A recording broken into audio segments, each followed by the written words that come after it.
বিএনপির প্রতি মানুষের আস্থা সৃষ্টি হয়েছে তা কোনো কোনো কর্মী নষ্ট করতে চাইছে।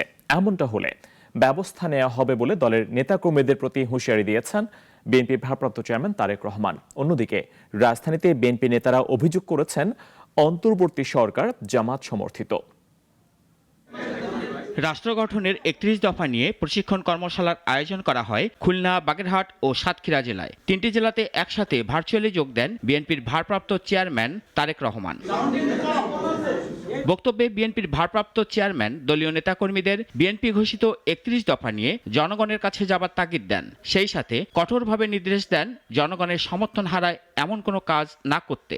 মানুষ আমাদের উপর আস্থা রাখতে চাইছে, আমাদের উপরে অর্থাৎ বাংলাদেশ জাতীয়তাবাদের উপরে এমন কোনো কাজ করে যেটাতে আস্থা নষ্ট হবে, তাহলে ভাই তাকে তো আমার পক্ষে টানা সম্ভব না। দলকে স্বার্থপর হতেই হবে।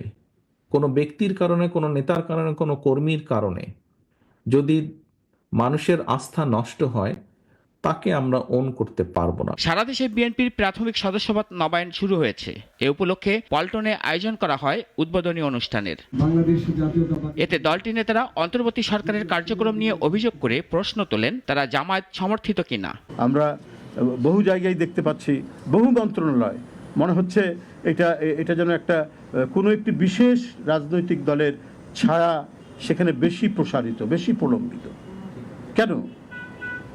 কেন এই বিষয়টি? আমরা ওই যে মঈনুদ্দিন ফখরুদ্দিনের সময় যে সরকার, ফখরুদ্দিনের যে সরকার, সেটাকে আমরা শুনেছি সেনা সমর্থিত সরকার।